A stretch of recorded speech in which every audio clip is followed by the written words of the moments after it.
tight. Ladies and gentlemen, welcome to the Ross Patterson Revolution!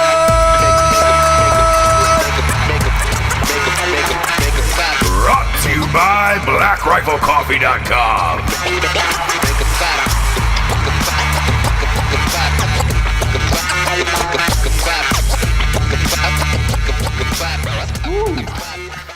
A lot of people celebrate Martin Luther King Day. However, on Ross Patterson Revolution, we celebrate the whole fucking week. We really, really celebrate the whole week.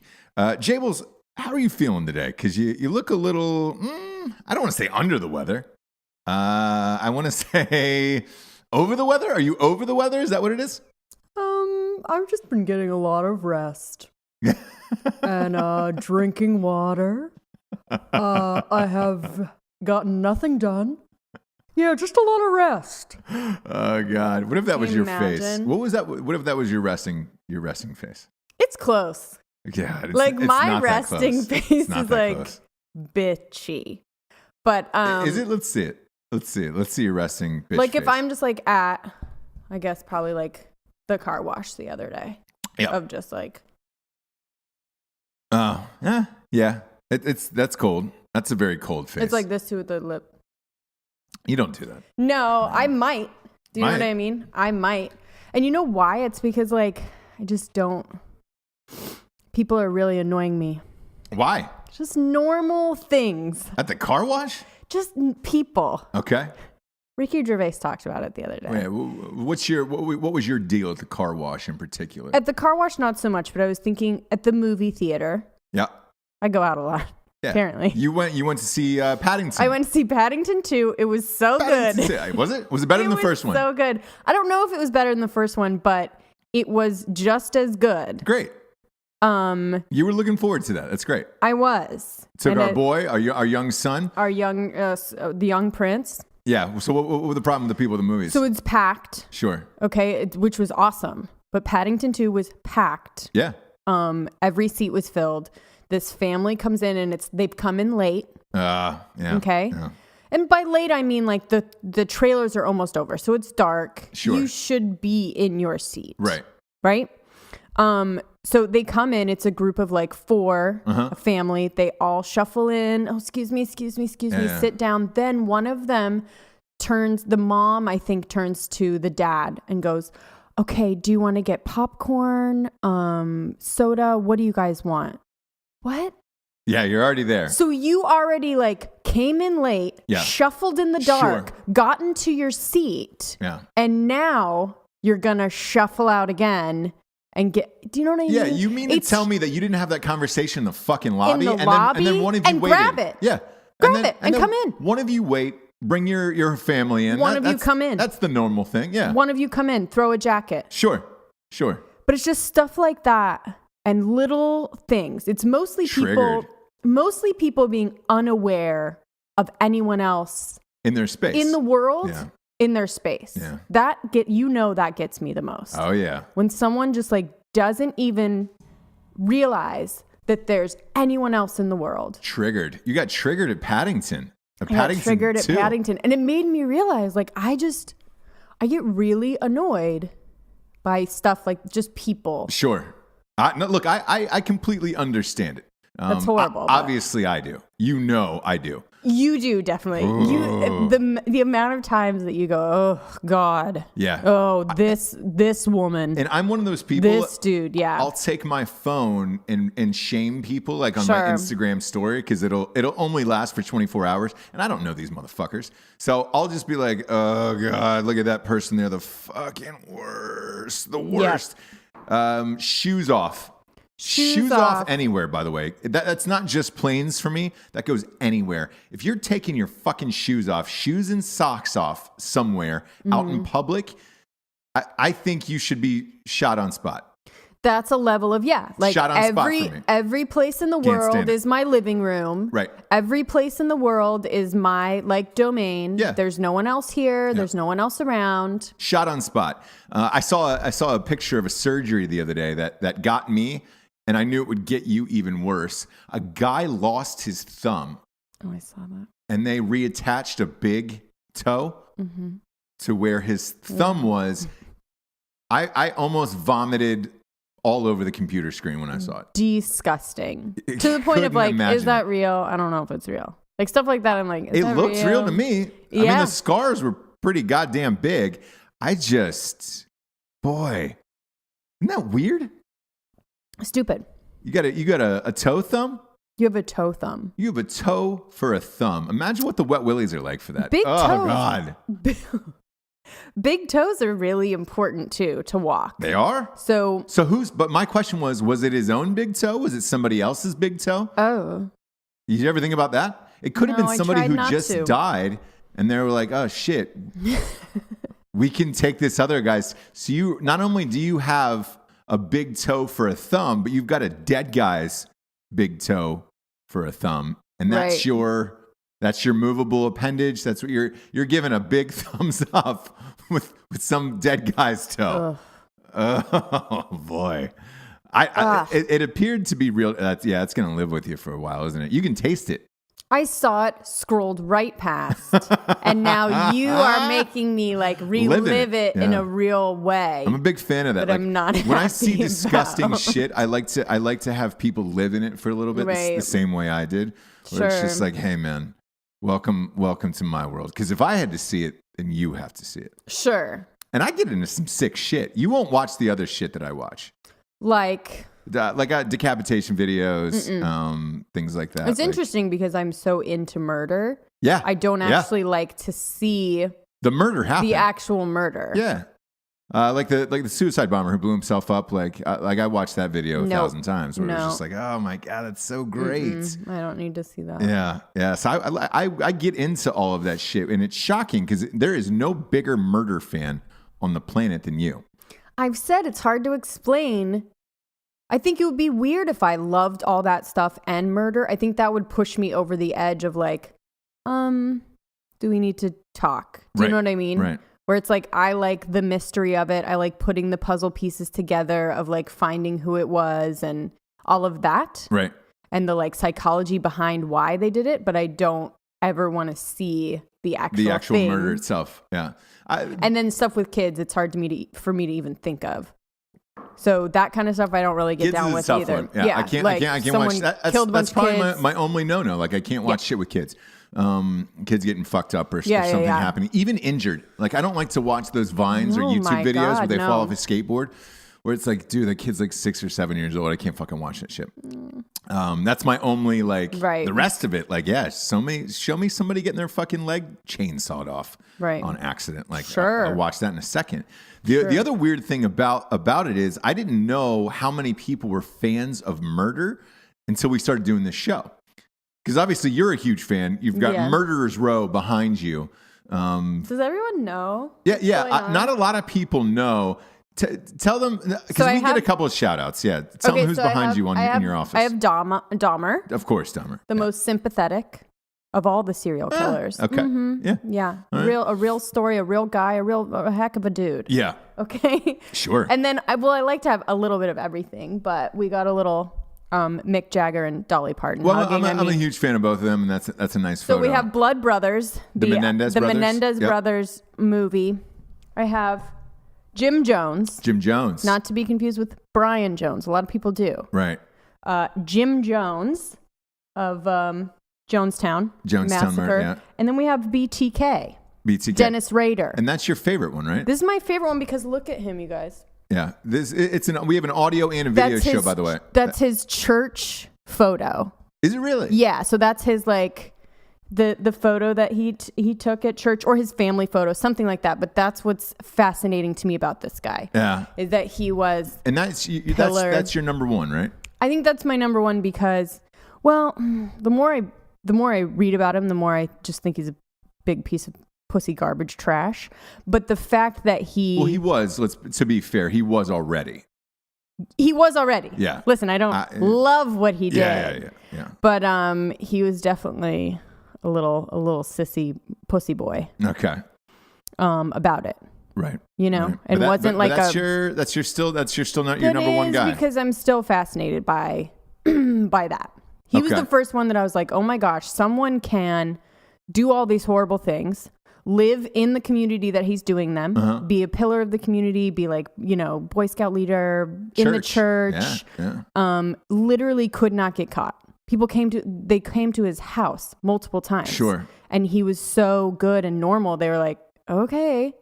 And then when he was caught, the way that he talked about it and the way that he just laid it out, I did this and then I took them into this room and then I tied them up. And then so that was my first introduction to like, oh my God, like murder, like serial killer, psychopathic minds are like that switched off to where they're talking about murder in a way that's like, I went to the store, I got eggs and then I got milk. Went down to coffee shop. You know what I mean? Killed someone. So that was like one of the first ones I saw. So it was that was my imprint. Oh, well, welcome. Fascinated by that. I saw, by the way, I saw recent prison photos of the Menendez brothers. Oh yeah. One of them clean bald. Clean bald. Yep. The one I told you, right? Yeah. The one you told me. Here was the really fucked up thing. And like in a non-gay way, they're both still really good looking. I know. And one's married. Yeah, well, as married as you can be. As married as you can be, but real. But conjugal, family visits, all of it. Do you get conjugals? Mm-hmm. No way.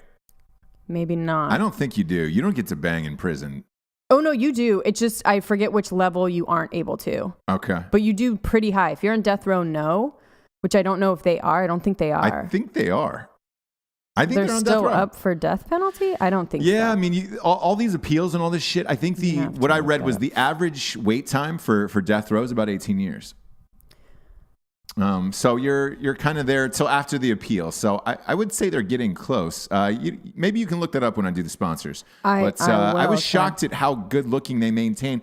Because in prison, to me, if you're going to die and you're on death row, I would say fuck it and just eat and fucking do nothing and not give a shit about life. Because what do you care? What are you staying in shape for? What are you living for to be that good looking anymore? I would just eat fucking commissary shit every day. Isn't there? They only have access to like vending machines and things like that. Well, I'm guessing they still have money, and so that's on their books. Yeah, and right. then they can buy whatever they want.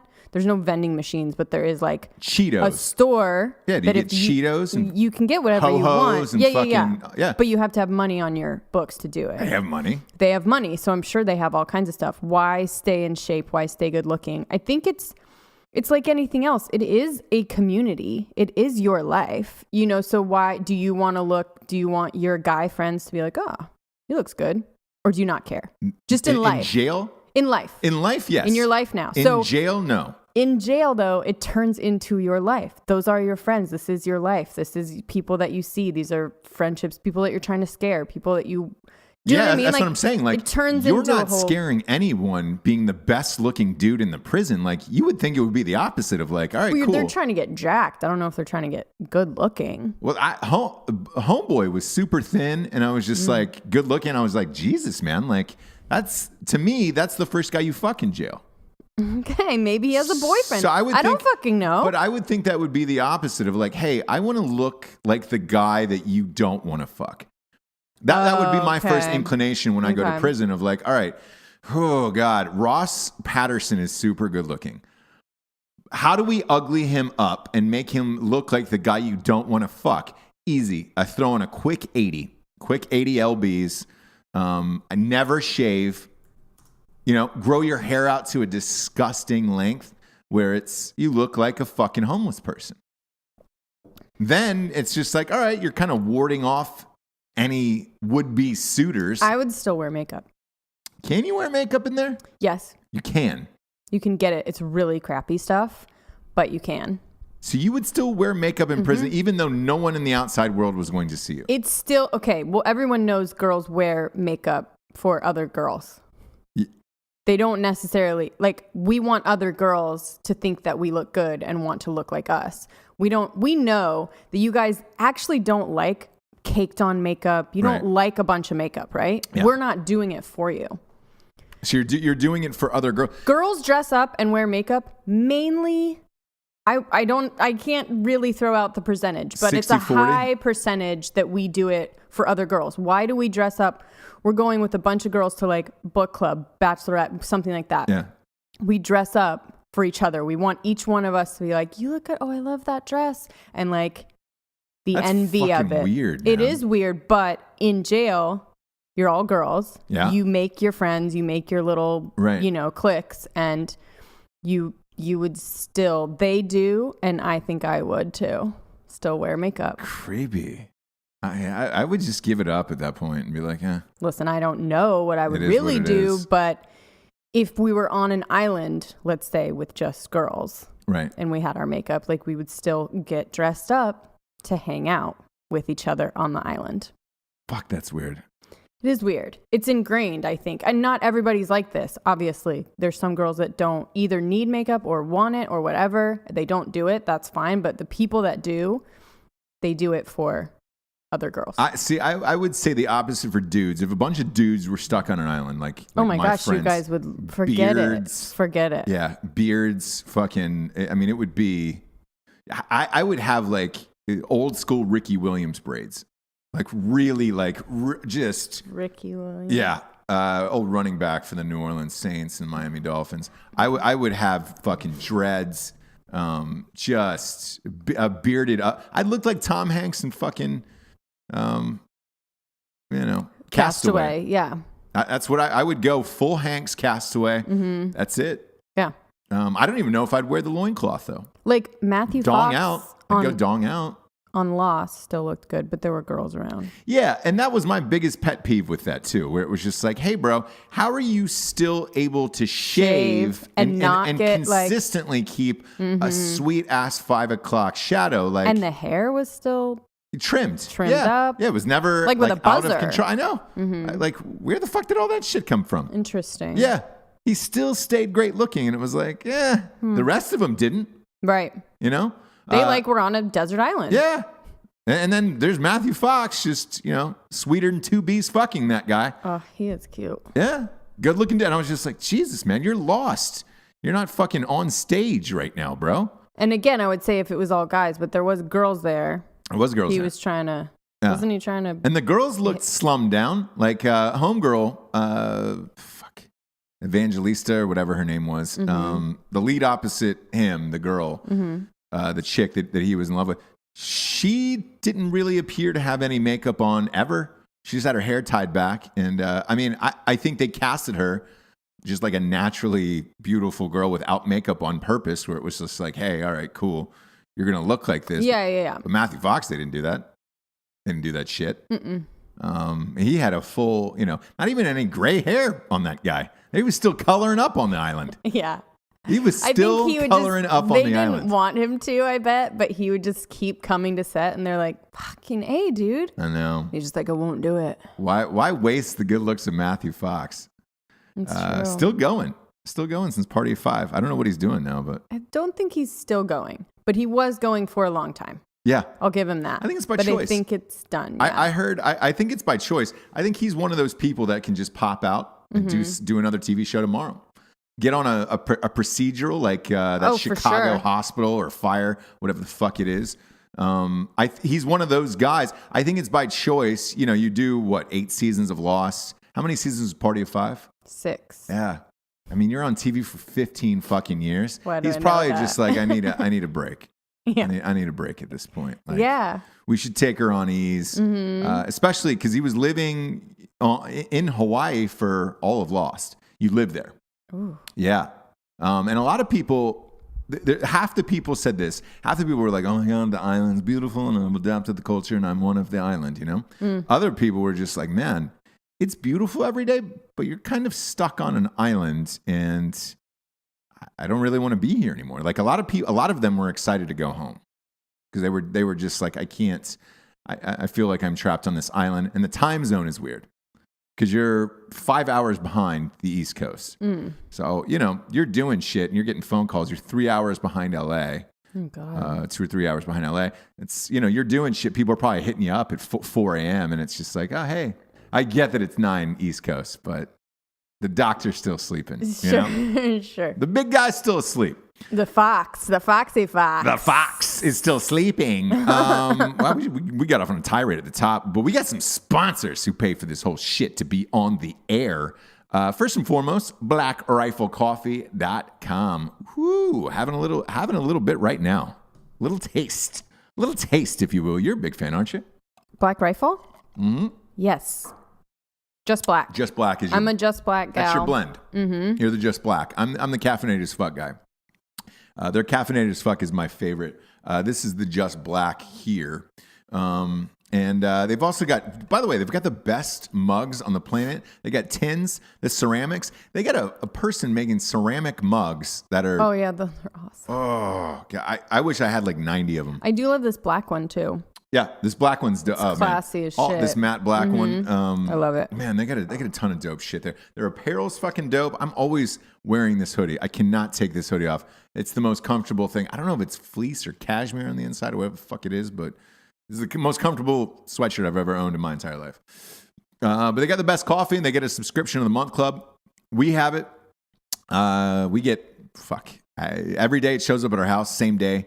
And it's the greatest box of magic ever. It's about $4 cheaper than Costco if you're getting K-Cups. And they also have bags as well, obviously, and a ton of great blends. Go to blackriflecoffee.com. Use the promo code REVOLUTION for 20% off at blackriflecoffee.com. Promo code REVOLUTION for 20% off. Next up, we've got straightrazors.com. Yeah. I shaved up before we came on air today. These little guys are the best in the biz. How cool does that look on camera? Look. No. God. Oh my God. This is the box I love the straight it. razor. Shimmer. Yeah, this is the box the straight razor comes in, which is incredible. And I was out of aftershave. I got to reorder some aftershave from them. I had to use. You should be on a subscription with the aftershave. I don't have a subscription, or else I would. Dead serious. I know. They don't have one. But I really would, because it's something you use so much that it's like, all right, cool. Every 2 months I need some more. I was out and I had to use, there's a bottle missing from the set. I actually had to use the bottle on set this morning. Listen. I think I left it upstairs. But they've also got some shampoos, conditioners, number one ranked aftershave in the world, number one ranked cologne, Smolder, mustache waxes, beard oils, you name it. They got everything for a man. Go to straightrazors.com. Get yourself a kit. It's like an old school tombstone kit. It's fucking dope as shit on your countertop. Use the promo code REVOLUTION for 20% off at straightrazors.com. Promo code REVOLUTION, 20% off. Last but not least, we've got strikeforceenergy.com. Boom, boom, boom, boom. Yeah, look at that. These little packs of energy are $9.95 a box. You get 10. It's like 99 cents a piece. Cheap as shit. Promo code REVOLUTION, 20% off. Gets you free shipping and all that. They got 4 original flavors. Orange, lemon, Make America Grape Again, and original. Big fan of all 4, actually. I don't hate any of them, which is shocking. They got a 750 milliliter bottle. I'm going to sneak her on in here. Woo! That just, boom, pop a couple squirts in and go. Boom, boom. And you're on your way. You can kick the can. You don't need the cans anymore. Go to strikeforceenergy.com. They have a subscription of the month club, which is awesome. And it's 20% off with the promo code REVOLUTION. Whew, we got a big show. I am still feeling the magic. I'm going to be real.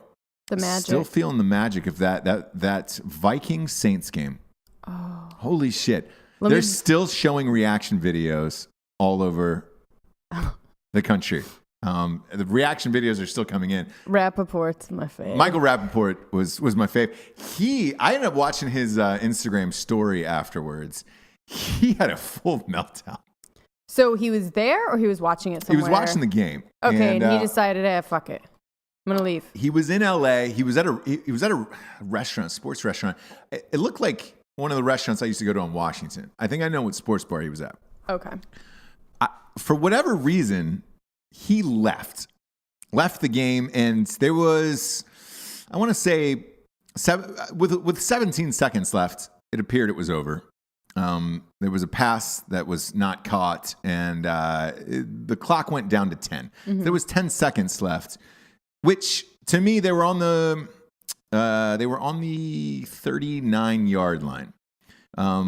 Which to me, they were only down by 1, so they only needed a field goal. Like a 30-yard pass down field would have been fine. The guy could have gotten out of bounds, would have been enough for a field goal. So I don't know why he left.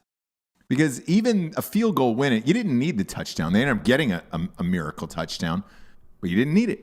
And he left and got into the car, and he was listening to NFL on Sirius XM and had a full fucking meltdown. I can't imagine if I'd walked out of that. That's why I don't walk out of a Hail Mary or games like that. Like, yeah, because you just want to see. Because it is possible that it can happen. So I was here working on a podcast, and before I went back up to check, there was 10 seconds left, and I was like, I'm going to watch the last 10 seconds. Going to watch the last 10. Sure, why not? Anything can happen. Anything can happen. 61-yard bomb touchdown. Guy took off his helmet, threw it in the air in the end zone. It was one of the craziest plays in NFL playoff history because the guy missed a tackle. If he tackles him, inbounds, game's over. Thanks for playing.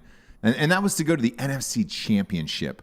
The kid's 21 years old who missed the tackle and is going through absolute and end-all, be-all hell. And I hope people ease up on him because he's a rookie. This was his first year. He ended up starting 15 out of 17 games. He had 5 or 6 interceptions this year. He had a great rookie year. He's going to be a great, great player for a long, long time if he can overcome this colossal mistake. And to his credit, he gave an interview afterwards in the locker room, and you could tell he had been crying for a while. Oh, no. His eyes were red, and it was just like... I get sad. I do too. Because I don't... When it's one person's fault on a colossal mistake or error, then I feel bad. If it's not... then I don't.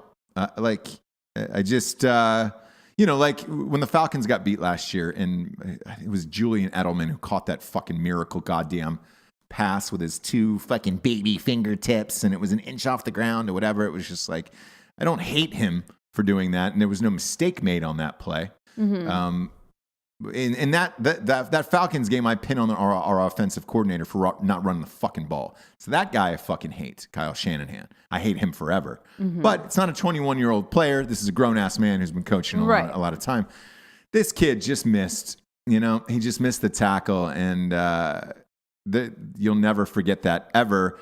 I think he can overcome it if the Saints end up winning a Super Bowl, and he goes on to be like a Pro Bowl player, which he has the talent level to do. But just knowing how much hell that guy's going to catch for the next 80 fucking years is, oh boy. It sucks. It sucks, especially at 21. You're not equipped to handle that type of chaos. And in today's social media world, I can't imagine what's going on his feed and stuff. And he's got a Twitter account, and was just like, oh boy. I looked at it last night too, just to see. Like, I have this creepy fascination with whenever something massive happens in a bad way, I like to go to their social media accounts to see what the last thing they posted was. Whenever somebody dies, I do it. Mm-hmm. Whenever there's a play or something awful like that happens, I want to see what their day was like leading up to that, because usually it's totally normal. Yeah. Very rarely do you see somebody die or somebody, something bad happens and they're like, man, I've had a shitty day today. Like this, what's going to make it worse? Right. Like that's what you're expecting to see, where you're like, oh man, the guy had a bad day anyways. Like maybe he knew something bad was going to happen. When people die, I always go and look at their last tweets of like, what was the last like honest moment they had? Or what were they thinking? There was a couple people who've died though who knew it, and they just posted something where it was like, "Oh shit, you knew you were going to die." That's creepy, by the way. I know it is, but I'm admitting that. So I went to that kid's feed, and right before the game, he had posted something of just like game time, getting ready. This is going to be the fucking greatest day ever, and it was just like, oh no. I dropped down. I do that Morgan Freeman voice in my head. Oh no. No, this is not going to be the greatest day of your life. And I felt terrible. I felt terrible. Yeah. There's a book by Jonathan Ronson John Ronson called "So You've Been Publicly Shamed," and it's Really? really good. But it's about all the different. Like one of the examples is, you remember that girl that was going to Africa or something. Before she got on the plane, she tweeted, "Going to Africa, blah blah blah. Hope I don't get AIDS." Something like.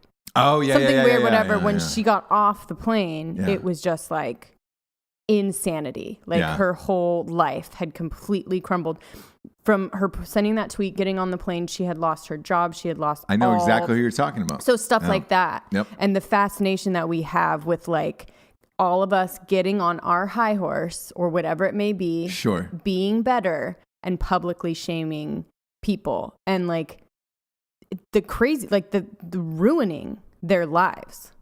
Do you know what I mean? Yeah. For things that they have said that's a little offensive or mistakes that they've made or like this or whatever, where Right. who the fuck are we? Yeah. We couldn't do it. I couldn't catch the pass. So why am I like, not that I would, but for example, why would I be writing on his Twitter like Right. bullshit? You know? Yeah.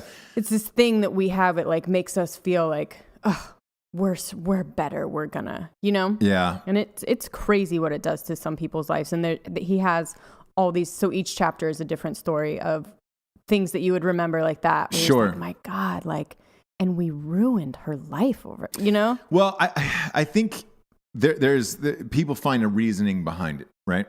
With that woman in particular who you're talking about, she was actually in public relations. Right. It was a bad idea. I'm not saying it wasn't either. Sure. But here's what I find fascinating about that aspect of it when you start examining somebody's life, where it's like, man, you were in PR. You should know. And I think that's part of it, where it's like, wait, what? You're in PR. I told you we don't love a hypocrite. So do anything. If you're Sure. that person, if you're Amy Yeah. Schumer, Yeah. if you put that, you'll land and you'll be fine. Yeah, right? yeah, absolutely. If you're in a position where that's the direct opposite of what you should be doing, right? But go ahead. Yeah. We hate that. With the NFL players or any athletes who make a mistake like that, I think the rationing and the reasoning behind it is you look at these guys from a fan perspective and you're like, they're living out everybody's dreams. Yeah. They're making millions upon millions of dollars. Yeah. This is their job. Their one job is to catch the ball. Correct. So I think that's the reasoning behind it. And you support them and buy their jerseys and buy tickets and take your family and all that stuff. And you root for these teams so hard and they get so much money. That is their one job. And then you feel entitled to go and make a comment or make a post about it. I did it 2 nights ago. I posted when my favorite player dropped the ball. You posted about it? I did. I posted on Instagram story, But and you're not like going after his family. No, or I like didn't say cutting it. below the belt. You're saying he didn't do his I job. did it on my own social media, Sure. not his. Yeah. I didn't go after him. Yeah. But to clarify what this moment was. Go ahead. We're in the process of moving, and grueling day. Nobody likes to move. It fucking sucks, Oh right? my God, this was All crazy. goddamn day long. Cable's still on. TV is hung in the house for photo purposes, and I'm watching. By the time I finished, we were down to the last drive for the Atlanta Falcons at the end of the game. Down by 5, need a touchdown to win. Fantastic. I'm alone in the house. It's dark. Only a couple lights are still on. Watching Very TV. echoey because it's empty. Yeah, absolutely. Yeah, House is very empty. weird. We left the couches for staging purposes, so there is a couch. So I was able to sit on the couch. I'm watching it. I'm thinking about the time we spent in this house. It's a nice, peaceful moment to myself, and it's 4th and 2 from the 2-yard line. All we need, last play of the game, is just a nice touchdown. And I thought for sure, like the football gods would be sending me out of my house, like, Sure. Judd Nelson in fucking Breakfast Club, fist in the air, Right. out the front door. Right.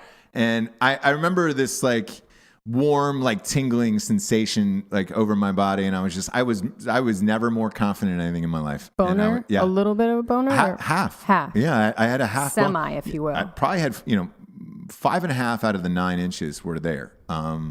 Like I was half chub. Sure. And I could feel that. Mm-hmm. And Matt Ryan drops back to pass. Julio Jones, he stumbles, but then he gets back up.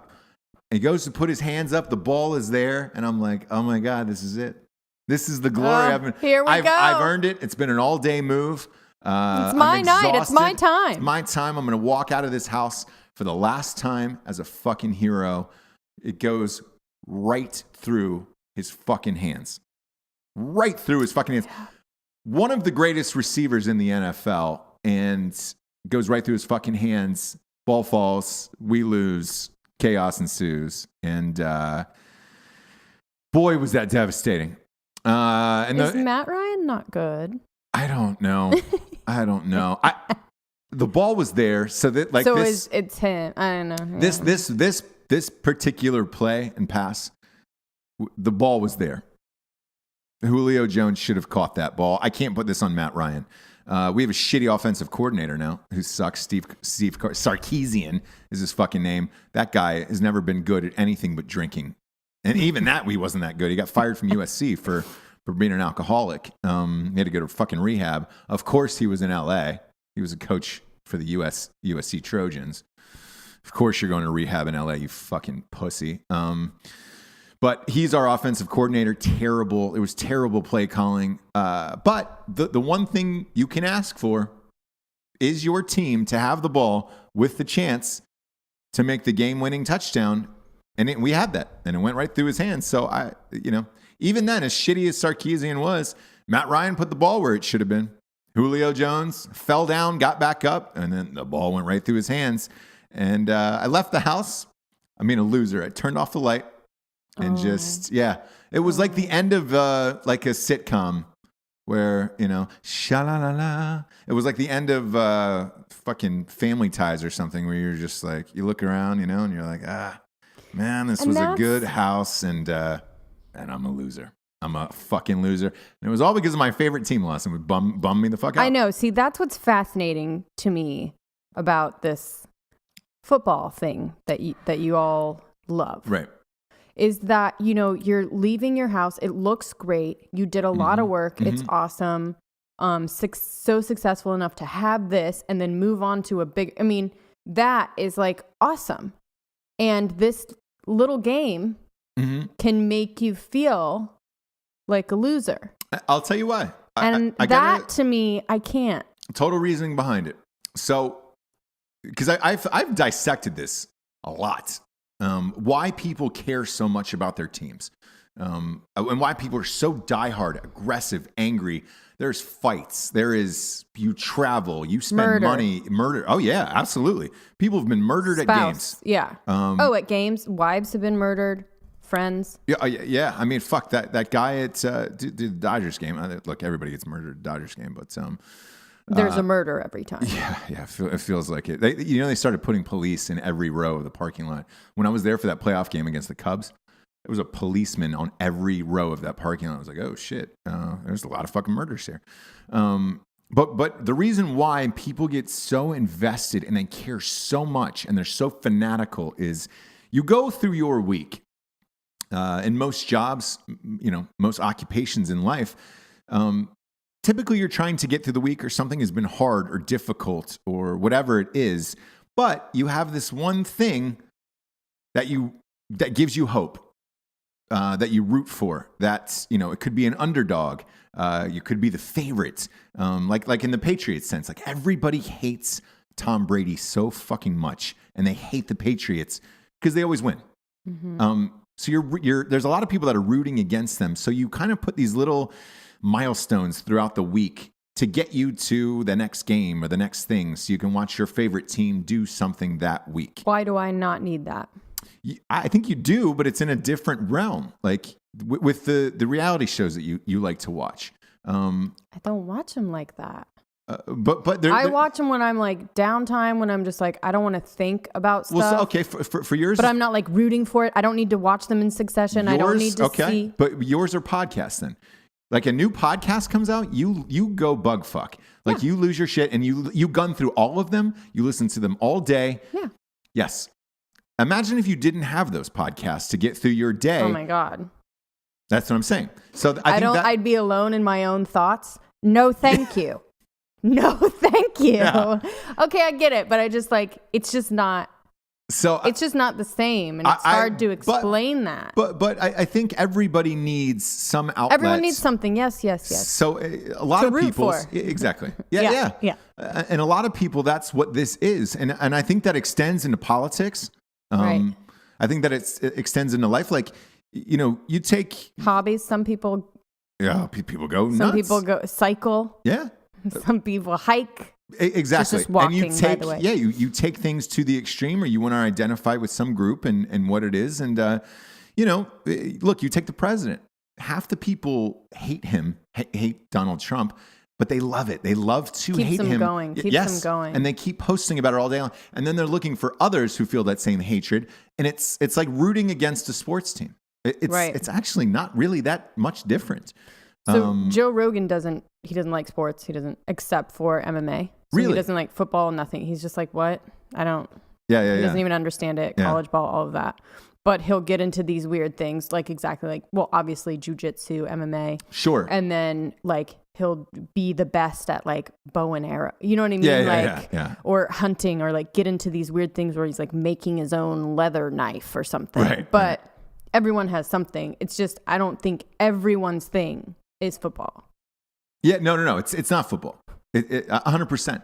But I think a lot of people are. To equate this, like, it's just a thing. It's just that a thing you need. I think that you need, and you're passionate about it. And I think that's why people want to kill people and all that stuff, and why this kid is going to go through absolute hell for So maybe that's Lyle and. Maybe for you? They need their thing. Yeah. They need something. Maybe they work out. It just keeps them going. I don't know. Can we? So they don't get conjugal visits. They're life without the possibility of parole. They're not on the death. They're not on death row. No. Was there a trial for the death penalty? I think they had 2 appeals. Gotcha. No, as soon as when they were convicted, they got life without the possibility of parole. They didn't get the death penalty ever. Okay. They've had a couple appeals, but there's no possibility. I think they've exhausted all of them, and there's no possibility of them getting out on parole or anything ever. So Lyle got married and has been divorced already and married someone else. Okay, but you can't fuck them? So they're not? No. So what's the point? What's the point of getting married? I mean, to have something to keep you going. For the girl, I don't get it. Yeah, no. You have many issues that you need to deal with. Do you think they get married, these women, because they want some sort of life rights or something like that? I was reading the Marilyn. Did that, not Marilyn Manson. Charles Manson. Charles Manson, yeah. Yeah, same person. Kidding. Marilyn Manson. I was reading the Charles Manson thing, and with that, he was married, and this, when he died, because he just recently died, the woman said, I own his likeness, and he signed it over to me in a will, so I'm going to use his likeness forever for T-shirts, posters, movies, all that stuff. So to me, when I read that in the will, I was like, oh, all right. So obviously this is what this chick was after, but that motherfucker lived till, what was he, 88 or something crazy? Yeah. It's a long time to be chatting with Manson just to maintain those life rights. Boy. Yeah. So I wonder if homegirl who married the Menendez is the same thing. I mean, maybe. Oh, yeah. His wife, Eric's wife, Tammy, wrote a book about their relationship in 2005. There we go. And now they're married? Eric has been married since 1999. Lyle has been married twice, and the last one was 2003. Okay. and they don't get conjugal visits. California, you can't have conjugal visits if you're serving life. So if you're not, if it's like 30 years, 25 years, whatever, you can get conjugal visits, family visits. So, but if you're life, and it seems like it should be the other way around, but yeah. But I think it has to be a bad thing. If you get life. Yeah. You can't get to still bone. It's bad. Yeah. They have to make it bad. You got to still bone and like work out bone and just work like out, it probably chill wouldn't be with that your bad. buddies. Yeah. Play tennis. Yeah. Play tennis. It's not that kind of jail they're at, is it? I don't know. I will say this. The guy looked unusually tan in his photo. Where I was just like, what the fuck? How are you Oh, well, so they're in fucking California. tan? So if they go out in the yard, they're getting fucking sun. They're in An California. hour a day? Yeah. Yeah. Yeah. I guess. Ugh. Those boys. I don't get it. I'd go ugly as fuck. Pieces of garbage trash. I'd get weird tattoos, you know? I'd get like the Gettysburg Address just tattooed on my arm for no reason. Right. Like weird shit. Like weird historical figures. With like, because in prison, it's like amateur tattoo artists where it's like, great, let's. Just tapping a like needle on you. Yeah. Let's get a nice Harriet Tubman tat. On my arm, something that's real difficult to do where you're just like, oh man, and I want the detail to be correct. It's just a black Don't fuck me on her face. Yeah. Because do you imagine how hard it would be to do a Harriet Tubman tattoo? Pretty hard. Yeah. Something like that. Pretty hard. But I like how we brought it full circle and that everybody needs something. They really do. They really do need for something. the Menendez, it's these fucking ladies that they can't have sex with. Strange. That are married to them. I mean, you probably don't get to jack off against the glass or anything. There's ways. I know this from Ear Hustle, but there's ways in the Ear Hustle, for the audience, is the podcast of about inmates in San Quentin. Yeah, so it's inmates in San Quentin. I'm still shocked they let them do a fucking podcast. Crazy. It's crazy. I mean, how is it? Is it good? Are they educated? Yeah, it's good. I mean, they have a host, like NPR's type host, that comes there and does it with them. It's not just, they don't do everything by themselves, but it does need to be approved by a warden or a guard or whatever. So they're really not saying everything.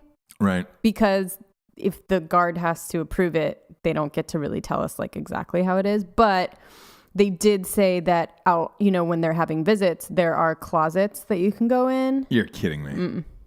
And nobody notices like, hey, you're going to the closet, or do you pay off a guard? I'm not sure how it works, but there's like people will stand guard outside, other inmates, whatever, and it's just this place that they've found. I don't think it's a fuck closet, a dirty little fuck closet. Yeah, and then there's outside of the visiting like room, there's like a patio that people go out to smoke, but it's really to go out and fool around. So if you go out there, you don't go out there with your kids and like family. Like everyone knows that like if you go outside, that's where you're going. And then everyone's just like fucking and fooling around like in front of each other. Oh God.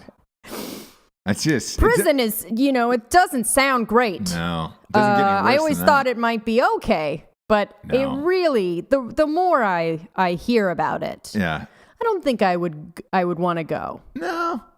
No, you want to pop on down there? Yeah. To the old jailhouse? Yeah. God, it's miserable even thinking about it. I know. Just absolutely fucking miserable. Just grunting in front of fucking 4 other people as you're all trying to get off outside on a smoking patio, or just jammed inside of a closet. Just give me fucking, just baby, let me fucking do this. Oh God. And these people that do it. Again, the women that do it and are not like, bye. Yeah. We've talked about this on the show. Any more than 7 years, I kill myself. Sure. I don't even fucks with that. Right. I just don't. How many days did I do? 2? I don't know. Yeah. I don't know. It's too much. Too much. I would say after 3 days, I would. Yeah. Kill yourself. You got to kill yourself. I want to talk about this new fucking car. Did you see this new GM car? No. No driver, no steering wheel, no nothing. I would want to have a steering wheel. Same here. To kind of like if something goes wrong, you got to go in manual mode. Yeah. Oh. Which I love. Manual mode is just driving normal. Yeah. There is nothing. I don't like that. I don't like that. No steering wheel whatsoever. which is fucking crazy to me. Like, I would want to have something, I think, but this is the way everything is headed. So things are going to get real crazy here coming up. Because there's an auto show coming up, and this Detroit auto show has been going on for years, and they, it's always been like the best of the best, and like the crazy new cars, and it's like the fact that you're about to be driverless here, and probably the next 20 to 30 years is creepy. I mean, you're essentially just inside a box at that point. What's the use of getting a nice car or having a nice car, or will it just change that you're essentially buying a tiny house on wheels that's just going to get you from one place to the next? What's the use of even buying a car? Because those are going to be, it's going to be the new Uber, right? And it just like picks you up. You put in your address, it drives by itself to get you. Maybe. Takes you. Yeah. Why would you even spend the money on a car? Yeah. I guess so. It would be at your convenience, so you could leave whenever you wanted to. But, that's, you're in a box at that point, a box on wheels, and then you're, doing work or hanging out or chatting or whatever you're doing. That's crazy. Yeah. The other thing is, it's, what's the point in buying a different car versus the other one? Like, if you're on the road, let's face it, you buy a car or a nice car to impress people or, to show some certain type of status or something like that, or else everybody would be driving the same fucking car. Right. So if you don't have an Escalade, if you're having a driverless car, what's the point in having an Escalade? Why not just have the basic? They'll still be that. You think so? Oh, yes. They will always be that. That I'm going to work in a nicer, pod than you are? Yeah, there will always be that. You think so? I don't think you could unless everyone was made the same, like in this futuristic thing where it's like every house is a white box and every car is a white. Unless you'd go there, then there will always be the idea of like, I want to have something that someone else envies. Here's why I think maybe you have a chance to get rid of all that is the LA thing. When we were in LA all those years, when the Prius came out, initially the first 1 to 2 years, it was like a status thing of like, I've got the Prius. It's so hard to get. You can't get them anymore. And then over the years, everybody had a fucking Prius.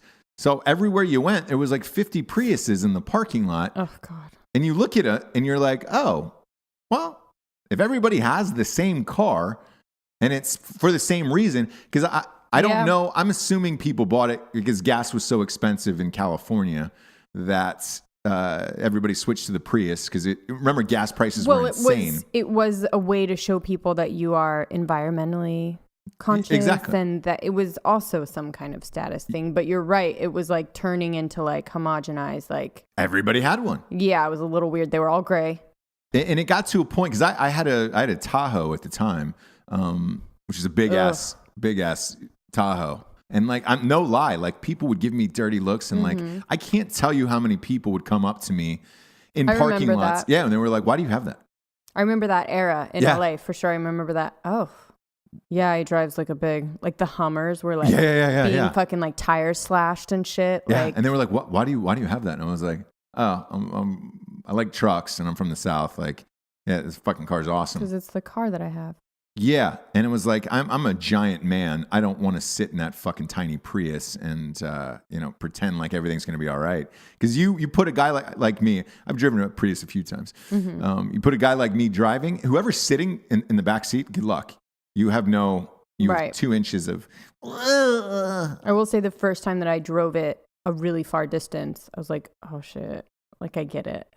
I think I filled up one time and it was like $40 for like my entire trip. My best friend used to have one. An ex used to have one. You fill up about once a month.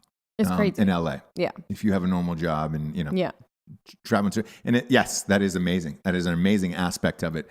I have a really funny story for you though. The first time I went to drive one, I was dating somebody who had the Prius. You dated other people before me? Yeah, I did. Yeah, just one or two. Yeah. Wow. Yeah, one or two. This is uncomfortable. And over. This is over now. It's our last show together, and it's all over. Yeah. But I went. She was gone working out or something, and I needed to take the car, and I went and I turned it on, and it doesn't make a noise. No, it's crazy. I sat in the Prius for 20 minutes trying to figure Just, out how to turn it on, buttons and it was already on. A neighbor finally came down in the garage who had a Prius, and I saw them getting into their Prius, and I was like, "Hey, so I'm new to the whole Prius thing. Can you tell me how to turn this on?" And she was like, she gets out, she was like, "Oh yeah, of course." She was like, "Is something? Is the parking brake on or something?" I was like, "No, the parking brake's not on or whatever." And she was like, she's like, "The car is on." And I was oh like, my God, you dummy. "Oh, wait, the car is on now?" She was like, "Yeah, it doesn't make any noise. It doesn't, it's like noiseless." And I was like, "Oh, okay, cool. Cool. Yep. Boom. Yeah. 20 minutes sitting in the front seat of a fucking Prius in my own garage. That's embarrassing. Yeah. Embarrassing shit. Super embarrassing. But my point is this. Everybody in LA had Priuses. I don't know why that wouldn't switch to everywhere else. If you just made a couple cool brands, all you need is a few variations, I think. Now it's like the Tesla, though. Yeah. And everybody's getting a Tesla. Everybody's going to have a Tesla, and that's that. Yeah. Strange. Yeah. Strange happenings. So we'll see. Go and Google this new GM car with no driver, though. It is trippy. It's also the most basic vehicle you ever see. It is, you know what? Truthfully, it looks like, just looking at it now, it looks like a Prius if they ripped out the steering wheel and radio and all that shit and rearview mirrors, because there's no mirrors on it either. You don't need mirrors. Oh, God. Yeah. Isn't that creepy? Too weird. Too weird. It's too weird for me now. Yeah. Need a couple more black mirrors to like get on that level. Because what's to stop people from tapping into the system and hacking into them and then just driving you off the road? Why would they do that? What do they gain? Well, you could kill a bunch of people. That would be the new form of terrorism, essentially. If you could hack in and just kill a bunch of Americans at random. If they were smart enough to hack into things and do that, they would be doing it already. They did. So in one of the first tests, they brought in a hacker and he drove this car off the road. No, I'm saying if the terrorists that we're dealing with now that are like blowing themselves up and stuff. Right. If they were smart enough to be hacking into stuff, they'd do it already. That's not really their strength. But it's not up yet. Like we're not living in that world yet. So like you take, remember that James Franco movie with Seth Rogen about the interview? Yes. Look, North Korea hacked into Sony. Got the movie. Maybe North Korea could do it. Took it, fucked up their whole shit. They could do a lot of other things too. That's what I'm saying. But this on a global level, if everybody's driving the same vehicle, kind of using the same mainframe, all that shit, you could just hit a button and take. Let's say it was GM, and they were the dominant force in this driverless world. Hacking a GM system, take everybody off the fucking road. I mean, it would be absolute chaos. That's really worst case scenario. But I think about shit like this. Yeah. That's why I would want some form of steering wheel in there. For sure, I would. I would want some way to go manual. Yeah. I'd have to. Yeah. So, creepy world. That brings us to the revolutionary figure of the week. Shall we? We shall. Revolutionary figure of the week. This is an obvious one. It's Martin Luther King. Oh, wow. It's not only his day, it's his week. Yep, Poonhound, that guy. Boy. Reading those reports from the JFK files. There was a lot more to him. Fuck. Yeah. Yeah. He was the king. You know what I mean? Yeah. But also one of the most inspirational people in American history. And it takes a fucking huge man to do what he did and accomplish what he did in America. And to this day, it's still unbelievably impressive, especially for me personally, in a time of, Kaepernick being compared to Martin Luther King. Not a fucking prayer. This guy put his life, his literal life and on his the line. livelihood on the line every day for this, for the cause, and for years and years and years. Went to prison, went to you name it. Put it on the line, actually did it. Yeah. So, when I get it that, kids like young kids who are in school today probably look at Kaepernick and they're like, oh my God, no. Nobody did what they did for a culture other than Martin Luther King. I mean, there will probably and hopefully never be another one like him. And I say hopefully because hopefully the world and everything else will have changed and evolved that much that we don't need somebody to speak out and hold marches anymore. But you never know. You never know. But man, to Martin Luther King, the revolutionary figure of the day. Jabes, let's see that face one more time. Oh boy, that is. That could be the. Like this. Like this. Oh God, that could be the thumbnail for the live video. Yeah. Oh please, I do think my favorite women comedians are the ones that like are willing to look ugly. Yeah, like that's like definitely you have to be able to make pull a face like that. I hear you. I think if you're trying to be pretty all the time, nah. Not gonna work. Gross. For Jessie Wiseman, a.k.a. the Jables, I am Ross Patterson. This is The Revolution. Good night, everyone. Good night.